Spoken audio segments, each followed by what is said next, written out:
pesar de que se habían dado muchos desarrollos y buenos desarrollos, para mí todavía no hemos alcanzado esa efectividad y esa conciencia de políticas fiscales y el mayor símbolo lo pudimos ver en el 2024, cuando la Asamblea Legislativa aprobó leyes que tenían un costo de más de $1.000 millones a consideración de la rama ejecutiva. Básicamente pasando medidas totalmente desbalanceadas y que quebrarían a Puerto Rico en un abrir y cerrar de ojos. ¿Y por qué existen esas brechas? Pues, número uno, tenemos demasiados populistas en puestos políticos en Puerto Rico, y particularmente en puestos electos.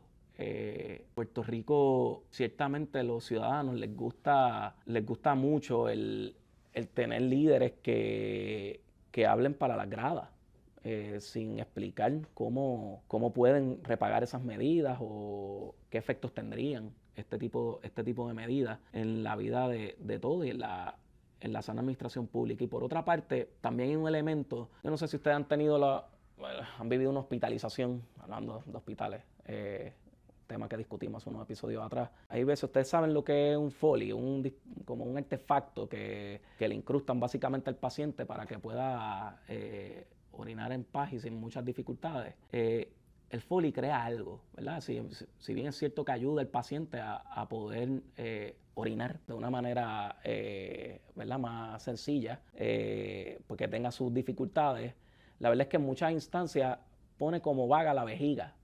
Yo no soy médico, hablo, ¿verdad?, anecdóticamente.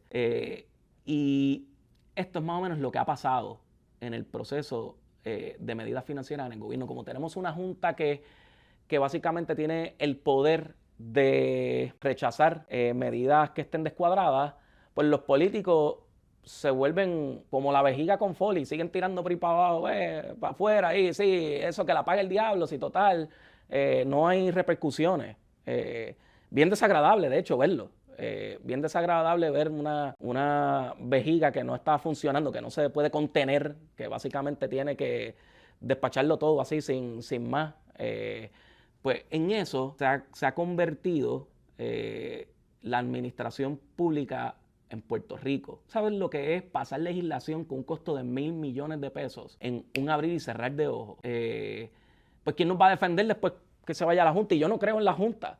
Yo pienso que han hecho un trabajo mediocre en cuanto a los aspectos de administración pública, que fueron muy tímidos, que cayeron en este vaivén político. De igual manera, la verdad es que es asombroso ver cómo la Junta fue mutando a lo que fue, que ya ni miembro hay, solo hay uno en el proceso. Que de hecho, entiendo que un solo miembro no puede ejercer la facultad de la Junta de vetar medidas. Así que hoy la vejiga puede, mira, soltar por ahí para abajo y no hay quien lo aguante. Es lamentable. Y estando en el Departamento de Hacienda, yo pensaba, ¿y quién nos puede defender? Porque uno puede enviarle las recomendaciones que sean a la rama legislativa y a la rama ejecutiva, pero sigue existiendo esa brecha de una asesoría fragmentada, de un riesgo de decir que están balanceados cuando no están balanceados. Ustedes no saben cuántas veces yo escuché fantasías en el proceso legislativo y se traía la atención. Obviamente, cuando uno es secretario de Hacienda, pues uno tiene un deber de asesorar de una manera muy profesional al gobernador de Puerto Rico y a la Asamblea Legislativa, y debe seguir una política pública. Pero al final del día, estos son determinaciones de los cuerpos electos, de los funcionarios electos. Esos son los que mandan. No mandan los secretarios, no mandan los directores, manda el funcionario electo, los electos por el pueblo de Puerto Rico en su rol de legislador, en su rol de gobernador, en su rol de alcalde para la administración de los municipios. Y en el nuevo mundo post-promesa hay que ver de dónde venimos y hacia dónde vamos. Hacienda y el Contralor. El Departamento de Hacienda debe recibir, debe custodiar y debe desembolsar los fondos públicos conforme a las políticas establecidas en el proceso legislativo. Eso sin duda alguna, y debe asesorar al gobernador de Puerto Rico. Pero el Contralor debe ser un contrapeso que vaya más allá de los informes, que son importantísimos. Los informes del Contralor son importantísimos, tampoco son infalibles. Yo he visto informes del Contralor donde, a mi juicio, pues yo veo las cosas distintas, pero yo no soy el Contralor es la Contralora ahora mismo, Yasmín Valdivieso, y ese es el criterio que cuenta para plasmar por escrito esos informes. Pero pienso que el Contralor debe ser una figura esencial de cara al futuro. Y entonces, en vez de estar discutiendo, por dar un ejemplo, qué es lo frustrante de la administración pública de hoy y lo que básicamente está ocupando la discusión pública, por darle un ejemplo, la designación de, de la persona que va a dirigir la Oficina de Defensoría de los Pacientes.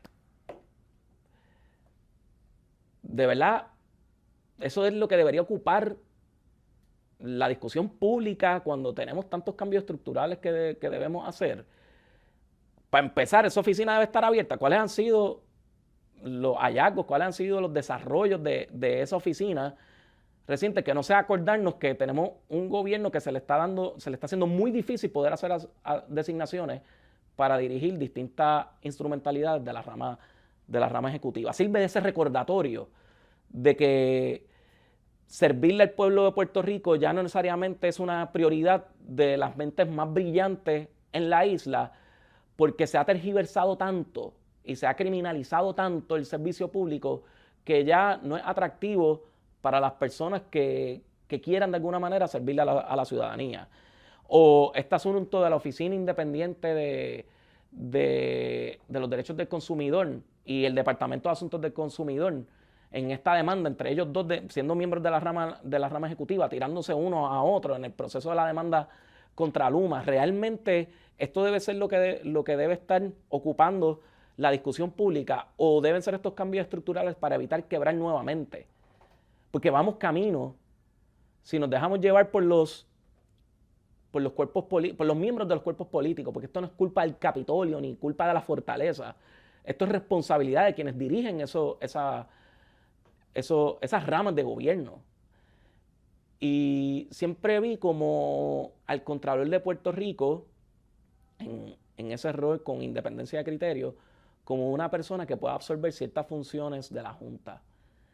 Yo creo que el gobernador debe tener legitimación activa para acudir al tribunal, no para los casos de corrupción, porque para eso está el Departamento de Justicia, y está el FEI, y está el FBI, hay un sinnúmero de organismos que pueden atender y atajar la corrupción en su vertiente criminal, para que las personas que hayan cometido delitos paguen por esos delitos. Pero también hay otro componente que va en igual detrimento de la sociedad, que es el populismo y el estar legislando cosas sin fuentes de repago y descuadradas, y haciendo proyecciones tal vez absurdas en muchas instancias. Y creo en esa legitimación activa del Contralor, que el Contralor sirva de contrapeso de los cuerpos políticos, que pueda acudir al tribunal e impugnar la validez de leyes que no cumplen con el rigor de la Constitución, que establecen que los ingresos deben cuadrar con los gastos. Punto. La Constitución lo dice, pero los funcionarios electos en muchas instancias se lo han pasado por donde no da el sol.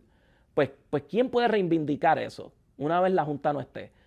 Pues el Contralor a mí me parece una figura razonable que pueda presentar ante los tribunales de Puerto Rico casos para impedir que se implementen leyes que violan la Constitución y violan nuestros derechos como ciudadanos de tener un gobierno con un presupuesto balanceado. Esto definitivamente acarrea una reforma de la rama judicial. El Tribunal Supremo de Puerto Rico pudiese ver estos casos que llevaría el Contralor de medidas descuadradas para impugnar su constitucionalidad de una manera eficiente. Tendrá el expertise, tendrán el acceso a asesores, a peritos que puedan evaluar estas medidas, porque sí, estamos planteando que como a los políticos electos se les está yendo la mano en muchas instancias, pues tengamos un contrapeso que debe ser el Contralor de Puerto Rico en conjunto con los tribunales de Puerto Rico y evalúen ese funcionamiento. Y debemos regresar en 1949 y a la Constitución de Puerto Rico, donde el Contralor y el Departamento de Hacienda son los protagonistas de las políticas fiscales de Puerto Rico. Uno como el custodio y el que impulsa esas medidas a nivel de la rama ejecutiva, y otro que revisa la razonabilidad de esos planteamientos de pesos y contrapesos.